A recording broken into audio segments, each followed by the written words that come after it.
नमस्कार दोस्तों, मैं डॉक्टर भूपेंद्र मायचा आज आपसे शिक्षा से संबंधित एक विषय पर बात करना चाहता हूं। भारत में जो शिक्षा की स्थिति है और दुनिया के दूसरे देशों में जो शिक्षा की स्थिति है उसके विषय में काफ़ी लंबे समय से मैं काम भी कर रहा हूं, एक संस्थान में पढ़ाता हूं। लेकिन जो मैंने महसूस किया है, भारत की शिक्षा और दुनिया के दूसरे देशों की जो शिक्षा व्यवस्था है उसमें बहुत अंतर है। हमारे यहाँ प्राइमरी एजुकेशन को लेकर के जिस तरह की सोच है, यदि आप देखें प्राइमरी एजुकेशन में जो खर्चा है दुनिया के देशों की अपेक्षा भारत में बहुत कम है। अभी कुछ दिन पहले ही भारत सरकार ने एक बजट पारित किया था। उस बजट में हालांकि कुछ बढ़ाया है और वो बढ़ा करके 1,48,000 करोड़ हो गया है। यदि आप उस बजट को देखें तो ये पाएंगे कि हमारे यहाँ प्राइमरी एजुकेशन उसमें इंक्लूड है, यहाँ तक कि मिड डे मील उसमें इंक्लूड है और हायर एजुकेशन के जो इंडिया के प्रीमियर इंस्टीट्यूट हैं वो उसमें इंक्लूड है। चाहे आईआईटी है, चाहे नीट्स के माध्यम से एमबीबीएस की पढ़ाई करने वाले, एमडी की पढ़ाई करने वाले जो संस्थान हैं वो उसमें शामिल हैं। इसके साथ साथ आप देखेंगे कि हमारे यहाँ बजट का या जो संसाधन है उनके बीच में कोई तालमेल नहीं दिखाई देता है। यदि आप दुनिया के देशों के साथ हमारी जो व्यवस्था उसको देखेंगे तो आप एकदम डिफरेंट पाएंगे। हमारी सरकार लगातार 1964-65 से ही, जब कोठारी आयोग आया था, तब से ही हमारी सरकार लगातार कहती रही है कि हम अपनी पूरी जीडीपी का, जो साल में पूरी कमाई होती है किसी देश की, उसे जीडीपी बोलते हैं। तो जीडीपी का टोटल 6% हम खर्च करेंगे शिक्षा में। बाद में 1986 में नई शिक्षा नीति आई, उसमें भी 6% की बात रखी। फिर 2020 में नई शिक्षा नीति आई, उसमें भी 6% की बात रखी गई है। लेकिन यदि आप देखें तो डाटा बहुत स्पष्ट करते हैं कि वो 6% तो बहुत दूर की बात है, हम वर्तमान में उसके आधे खड़े हैं। इस साल के बजट में 2.9% हमने बजट का दिया है। लेकिन यदि पिछले 4 या 5 बजटों को देखें तो वो लगभग 2.5, 2.6, मतलब 2.5%। 6% की बात है लेकिन 2.5% की बात निकल के आती है। अब आप ये देखें, दुनिया के जो और बहुत विकसित देश हैं उनकी जो खर्चा है शिक्षा के ऊपर वो किस तरह का है। यदि आप देखेंगे, नॉर्वे एक देश है जहां पर जीडीपी का 28.97% शिक्षा पे खर्च होता है। न्यूजीलैंड है, वहां 14.95% होता है। अमेरिका है, वहां लगभग 14% होता है। इसके साथ साथ ऑस्ट्रेलिया है, वहां पर उनकी जीडीपी का लगभग 9.6% होता है। फ्रांस है, वहां लगभग 18.57% होता है। इसके साथ साथ इसमें पूरा देखें कि शिक्षा पर जो खर्च की स्थिति है वो एकदम डिफरेंट है, जबकि इन देशों की जनसंख्या में और भारत की जनसंख्या में बहुत अंतर है। अब आप इसी में भारत को देखिए, भारत की जो शिक्षा व्यवस्था है उसमें भारत सरकार कहां तक खर्च कर रही है, वो निकल के आता है 2.7%। ये एवरेज है पिछले 10 वर्ष का। यदि आप देखें तो 2014 में जो खर्च थे या इस वर्ष जो खर्च हुआ है बजट में, तो उसको ये निकालेंगे। अब आप ये देखिए, भारत में जो स्कूल में बच्चे जाते हैं उनकी स्थिति और जो बाकी देश हैं उनकी स्थिति में बहुत बड़ा अंतर है।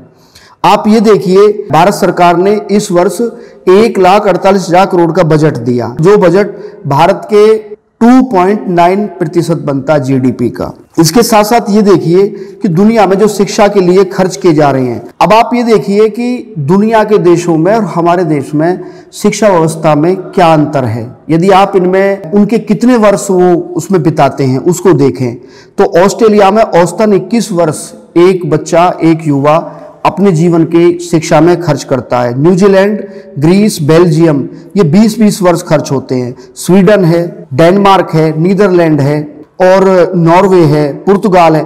या आप ये देखेंगे कि यहाँ 17 से लेकर के 21 वर्ष तक का समय ये लोग शिक्षा व्यवस्था में या शिक्षण संस्थानों में खर्च करते हैं। ये वर्ल्ड बैंक का डाटा है। इसके बाद आप ये देखिए, साक्षरता की दर है। यदि आप उसे देखेंगे दुनिया के दूसरे देशों की अपेक्षा, तो भारत इसमें बहुत अलग है। एक ये नई टेबल है जो ग्राफ बना हुआ है, इसे आप देखिए, जिसमें उज्बेकिस्तान है, जॉर्जिया है, अल्बानिया है, बोस्निया है, यूएई है, वेनेजुएला है, ओमान है, चिली है, डोमिनिकन रिपब्लिक है। तो इन देशों में आप देखेंगे तो यहाँ 95% से ऊपर साक्षरता है, जो लिटरेसी रेट है। लेकिन यदि इसी में आप देखें, इंडिया 76.32% है, 76% के करीब भारत में शिक्षा साक्षरता दर है। जबकि हमारे खर्चे में और उनके खर्चे में बहुत बड़ा अंतर है। यदि आप प्रति व्यक्ति आय के स्तर पे भी देखें कि वास्तव में क्या भारत उतना खर्च करने की स्थिति में है, यदि आप साफ साफ पाएंगे तो हमारे पास जो टैक्स कलेक्शन है और जो सरकार की जिम्मेदारी है, तो कहीं ना कहीं सरकार भी कई बार मजबूरी हो जाती है कि वो खर्च करने में सक्षम नहीं है। लेकिन शिक्षा एक ऐसा विषय है कि जिसको आप उपेक्षित नहीं कर सकते हैं, उसके लिए आप विशेष प्रकार के व्यवस्था करनी ही होगी, वो किसी भी कीमत पे हो, क्योंकि आज का इन्वेस्टमेंट है। यदि पुराने समय में हमारी सरकारें, हमारे जितने भी प्रीमियर इंस्टीट्यूट हैं, चाहे वो IIM है, IIT है, या हमारे नीट से संचालित होने वाले जो मेडिकल की पढ़ाई करने वाले संस्थान हैं, यदि उस समय अच्छे काम नहीं करते तो आज दुनिया की जितनी भी बड़ी कॉरपोरेट्स हैं, बड़ी कंपनियां हैं, उनमें हमारे देश के CEO नहीं होते, जिनमें चाहे सुंदर पिचाई है, चाहे गूगल का CEO है और दूसरे बहुत सारी कंपनीज हैं जिनमें इंडियन लोग काम करते हैं। इनमें नीति निर्माण करने से लेकर के नीति कार्यान्वयन तक जो नीति लागू की जाती है, उनमें भारतीय लोगों की बहुलता है। क्या हम आने वाली पीढ़ियों को वो सब कुछ दे पाएंगे जो हमने पहले दे दिया है? इसके साथ साथ इसमें आप ये देखिए, खर्च करने के मामले में मैं पहले बात कर चुका हूं कि GDP का हम बहुत कम खर्च करते हैं। ये जितने भी देश हैं जिनमें OECD कंट्रीज हैं, आप उन्हें देखेंगे उनका खर्च करने का बहुत अलग है, अंतर है। एक हमारा देश है, अब आप ये सोचिए 140 करोड़ की आबादी में 25 करोड़ युवा बच्चे हैं। इन सब पर हमें इन्वेस्टमेंट करने की जरूरत है, उनके लिए स्किल पैदा करने के लिए नए संस्थानों की जरूरत है। लेकिन हमारी सरकार के पास ऐसा कोई विजन हमें दिखाई नहीं देता कि लार्ज स्केल पे, बल्क लेवल पे हम ये काम कर सकें। हर डिस्ट्रिक्ट में इस तरह के संस्थान स्थापित किए जाएं ताकि भारत में जो लोग पढ़ना चाहते हैं और यहाँ रह करके कुछ बेहतर करना चाहते हैं तो उसका अच्छा हो सकता है। जैसे पीछे एक रिपोर्ट आई थी, स्वीडन के Stockholm International Peace Research Institute है, सिप्री बोलते हैं इसे, तो इसमें उसने एक रिपोर्ट दी थी। वो बहुत अलग तरह की रिपोर्ट है। कई बार ये लगता है कि हम दुनिया के सर्जन के लिए जा रहे हैं या दुनिया के विध्वंस के लिए जा रहे हैं। देखो कितनी विडंबना है इस देश में या इस दुनिया में। आप देखेंगे तो हमारा युद्धों के ऊपर जो खर्चा है वो बहुत अलग है, और जबकि शिक्षा पे और स्वास्थ्य पे हमारा जो खर्च है वो पूरी दुनिया के में जो ग्लोबल लेवल की जो रिपोर्ट्स है या डाटा है, मैं उसकी बात कर रहा हूँ। आप ये सोचिए कि पूरी दुनिया में युद्धों से संबंधित, सुरक्षा से संबंधित हम इतना खर्च कर रहे हैं। यदि आप उसका भी एक आंकड़ा उठा कर देखेंगे तो वो सिप्री ने जो रिपोर्ट दी थी तो उसमें ये बताया था कि पूरी दुनिया की GDP का लगभग 1.68 ट्रिलियन डॉलर खर्च था रक्षा के क्षेत्र में। इसी के बाद ये देखिए कि 2009 के बाद पूरी दुनिया में रक्षा से संबंधित साधन, संसाधन, सामग्री को इकट्ठा करने के लिए लगातार खर्च बढ़ रहा है, जबकि 2023 में तो और बुरे हालात रहे हैं। चाहे उसमें यूक्रेन और रसिया का युद्ध की बात हो, चाहे हमारा इधर इजराइल है, फिलीपींस है, उसकी बात है। तो आप ये देखिए धीरे धीरे इसकी जो स्थिति है वो बहुत ज़्यादा बढ़ती जा रही है। अब हमें सर्जन करना है दुनिया में या विध्वंस करना है, हमें अपने लोगों को स्वस्थ रखना है। मैं ग्लोबल विलेज की बात कर रहा हूँ जिसमें पूरी दुनिया एक गांव है, तो आप ये पाएंगे कि हम उस लेवल पर काम नहीं कर रहे हैं। इसके बाद आप ये देखिए कि पूरी दुनिया में जो देश हैं वो किस तरह सेना पर खर्च कर रहे हैं। हमारे पड़ोसी देश चाइना, उसका एक बहुत बड़ा बजट सेना के खर्च में हो रहा है। अब उसी को प्रतिसंतुलन करने के लिए भारत की भी मजबूरी हो जाती है कि वो भी सेना पर खर्च करे, अपने यहाँ संसाधन सामग्री लाए, तैयार करे या दुनिया से लेके आए। अत्याधुनिक हथियारों की जो एक अंधी दौड़ है उसमें हम भी शामिल हैं। ये हमारी मजबूरी है, व्यवस्था है। जबकि दुनिया भर की इतनी एजेंसी काम करती हैं इंटरनेशनल लेवल पे, UNO है, यूनेस्को है, यूनिसेफ है, या वर्ल्ड बैंक है, IMF है, WHO है। कभी इन संस्थानों में इस तरह की बात नहीं उठती कि हमें निशस्त्रीकरण की तरफ बढ़ना चाहिए, जो डिसआर्मामेंट है उसकी तरफ जाना चाहिए, ताकि जो खर्च रक्षा क्षेत्र में किया जा रहा है वो खर्चा हमें हटा करके वहां से शिक्षा क्षेत्र में हो, ताकि आम आदमी का जीवन भी बेहतर हो सके। लेकिन वो सब चीजें नहीं है।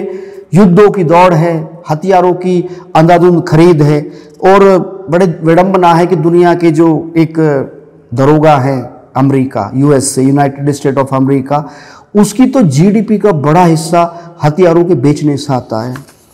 तो कितनी अजीब स्थिति आप ये सोचिए। अच्छा, अब आप ये देखिए कि भारत में जो प्राइमरी एजुकेशन है उस पर खर्च की जो स्थिति है वो बहुत अच्छी नहीं है।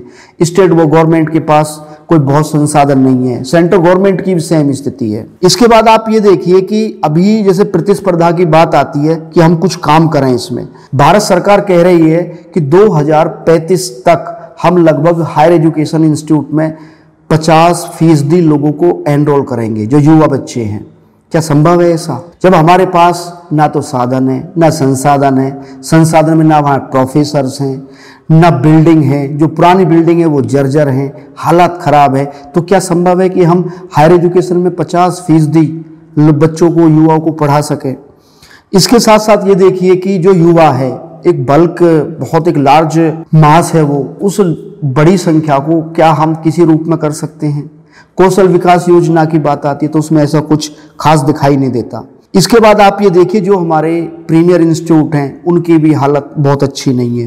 जैसे एक JNU है जो टॉप 20 में आता, पीछे एक रिपोर्ट आई थी, ये एक कॉकरेली साइमंड्स QS की एक जो ताज़ा रिपोर्ट आई थी उसमें अंडर 20 में JNU था, लेकिन JNU का आप देख रहे हैं पिछले लंबे समय से उसे टारगेट किया जा रहा है। तो जब हम अपने ऐसे संस्थानों को भी डेवलप नहीं करेंगे या उनके संरक्षण नहीं देंगे, उनका वित्त पोषण नहीं करेंगे, पैसा नहीं देंगे, तो किस तरह की समस्या आएंगे? अब आप ये देखिए, पीछे अभी कुछ दिन पहले की बात है तो वहाँ के स्टूडेंट वहाँ एजिटेशन कर रहे थे कि आप जो है जो वहाँ के संसाधन है उनको किराए पर चढ़ाने की बात है ताकि वहाँ से कुछ इनकम आए। आप ये बताइए क्या संभव है एक संस्थान विश्व स्तर के कोई शोध कर सके या कोई संस्थान स्थापित कर सके या कोई सेंटर स्थापित कर सके? तो मुझे ऐसा कुछ यहाँ दिखाई नहीं देता है। अब आप ये देखिए, इसी के मामले में आप बात करें तो रिसर्च की बात करें तो रिसर्च के मामले में आप देखेंगे दुनिया में जितने भी यूरोप है, यूरोप के जितने देश हैं, जितने भी विकसित देश हैं, अमेरिका है, रसिया है, चाइना है, जापान है, साउथ कोरिया है, ये ऐसे देश हैं कि अपनी GDP का या अपने बजट का बड़ा हिस्सा रिसर्च एंड डेवलपमेंट में खर्च करते हैं, R&D में खर्च करते हैं। लेकिन हमारी क्या स्थिति है? यदि आप विश्व का, दुनिया भर का औसत देखें तो 1.8% आता, पूरी दुनिया का एक एवरेज 1.8% पूरी GDP का, जो ग्लोबल GDP है उसका 1.8% R&D पे खर्च होता है। जबकि हम भारत की बात करें तो केवल 0.6%। अभी पीछे की बात है, कहीं एक अखबार में मैं पढ़ रहा था तो एक अजीब तरह की खबर है, हमारे यहाँ जितने भी प्राइवेट कॉरपोरेट्स हैं या गवर्नमेंट है उसके पास इतना पैसा नहीं है कि वो R&D पे खर्च करे। हम दुनिया भर के चीज़ें बाहर से मंगाते हैं, इंपोर्ट करते हैं। हम जब खुद डेवलप नहीं करेंगे, अपने यहाँ इन्वेंशन नहीं करेंगे, नई नई रिसर्च नहीं करेंगे, आज रिसर्च करेंगे तो उनके हमें भविष्य में लाभ मिले, ताकि हमारा उन पर कॉपीराइट हो, पेटेंट हो। हालांकि पेटेंट्स की संख्या बढ़ रही है भारत में, ये कोई दिक्कत नहीं है इसमें, लेकिन आप ये पाएंगे कि जो हमारी स्थिति है वो बेहतर नहीं है। जैसे पीछे अभी आई थी विश्व बौद्धिक संपदा संगठन है, उसने अभी 2023 का इंडेक्स दिया तो इंडिया उसमें जो 132 कंट्री हैं, 132 देश हैं, उनमें 40 नंबर पे है। ऐसा नहीं है कि भारत में क्षमता नहीं है, भारत में बहुत प्रतिभा है। इसके साथ साथ आप ये देखिए जो शिक्षा पे घरेलू खर्च है, जो प्राइवेट लोग हैं वो खर्च करते हैं, तो उसमें भी लगभग कहीं 20 से 25% जो उनकी कमाई है साल की, वो अपने बच्चों की प्राइवेट एजुकेशन में देते हैं। इसके साथ साथ आगे देखेंगे कि जो वैश्विक शिक्षा है उसके प्रतिशत में देखें और इंडिया के में देखें तो वो बहुत अंतर है।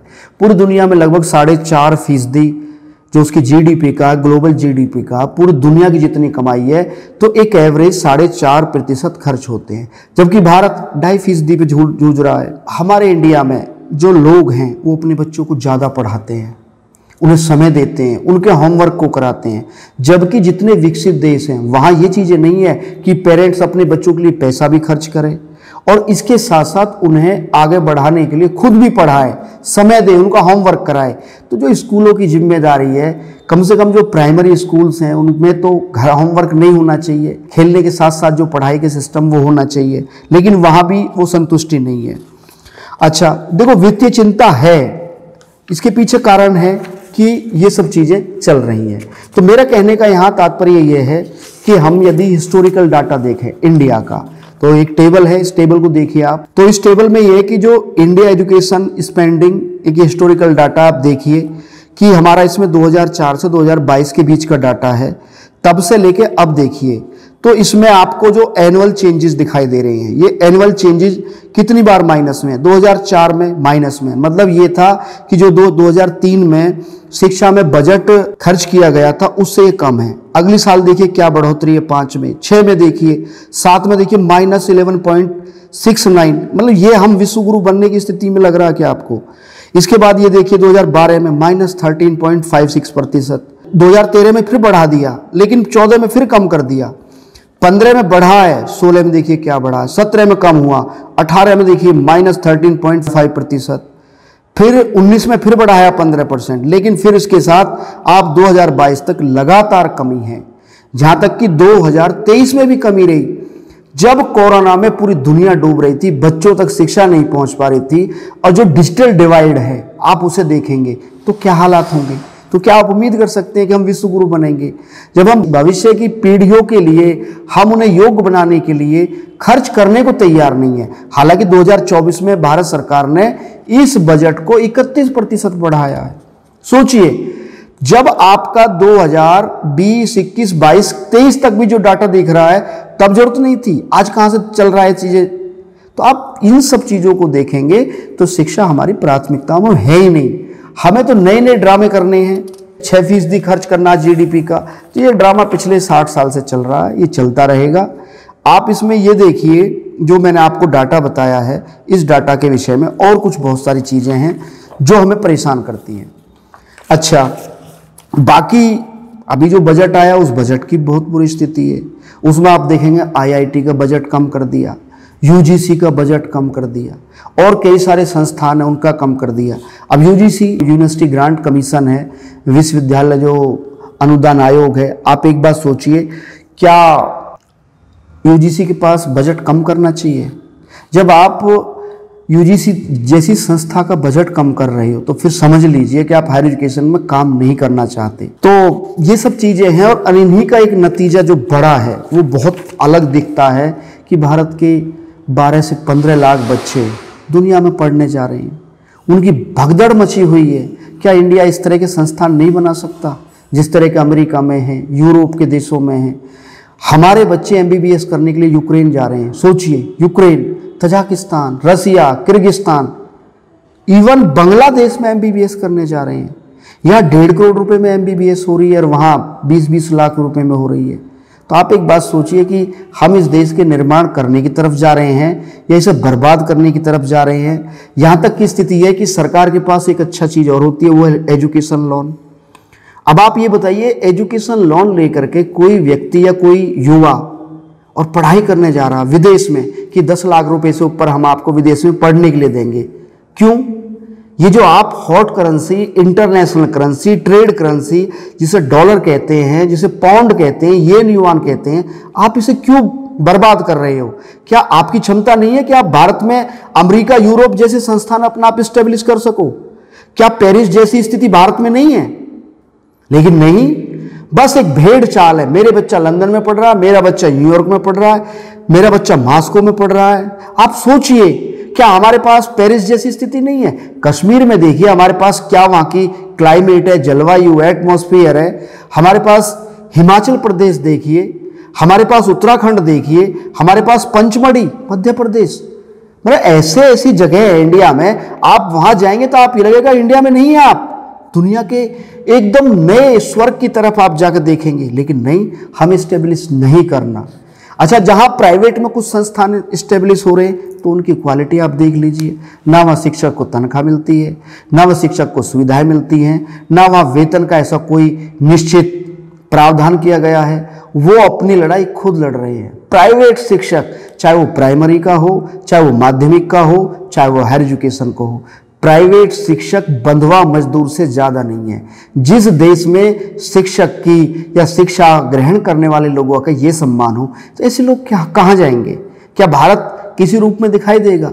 तो जो ये व्यवस्था है, हमें यहाँ किसी व्यक्ति से नहीं लड़ना है, बहुत स्पष्ट कहना चाहता हूँ मैं। ना हमें किसी धर्म से लड़ना है, हमें लड़ना इस देश की व्यवस्था से। ये व्यवस्था बदलनी चाहिए। इसके लिए हमें प्रयास करने चाहिए। यदि हम प्रयास नहीं करेंगे तो हम बर्बाद हो जाएंगे, युवा पीढ़ी बर्बाद हो जाएंगे। ये जो लंबी लंबी लाइन आपको दिखाई दे रही हैं किसी भी धार्मिक स्थल पे, तो आप समझिए इन लोगों को भरोसा नहीं है इस व्यवस्था से। इनका व्यवस्था कहीं ना कहीं जो परमात्मा है, जो भगवान है, खुदा है, प्रकृति है, ये लोग उस पर ज़्यादा भरोसा करते हैं। जो आजकल व्यवस्था चल रही है, या पिछले 70 साल से या पिछले हजारों वर्ष से जो व्यवस्था चल रही है, वहाँ पे एजुकेशन को लेकर के क्या हम वाकई सीरियस हैं? क्या हम बच्चों के भविष्य को लेकर वाकई सीरियस हैं? क्या हम भारत के विकास को नए ऊंचाइयों पे पहुंचाने के लिए तैयार हैं? ऐसा दूर दूर तक दिखाई नहीं देता। पिछले 12 साल में इस देश के 16 लाख लोग विदेश चले गए हैं। ये मेरा डाटा नहीं है, ये भारत सरकार के विदेश मंत्री एस जयशंकर का डाटा है, जो उन्होंने लोकसभा में बताया। तो आप ये बताइए, जब 12 साल में 16 लाख लोग गए हैं, क्या वो गंगू तेली हैं? क्या वो कमज़ोर हैं? उनकी जेब भी मजबूत होगी। जेब मजबूत नहीं होगी तो उनके दिमाग बहुत शानदार होंगे। वो किसी न किसी विशिष्ट कौशल के स्वामी होंगे, तभी दुनिया पूछती है उन्हें। वो अमेरिका में, ऑस्ट्रेलिया में, डेनमार्क में, वो यूरोप के विकसित देशों में जाकर के अपना आप को इस्टेब्लिश कर रहे हैं, वहाँ व्यापार कर रहे हैं, वहाँ के संस्थानों को बेहतर बना रहे हैं। तो क्या सच्चाई है ये? क्या हम देश को इस रूप में नहीं बना सकते?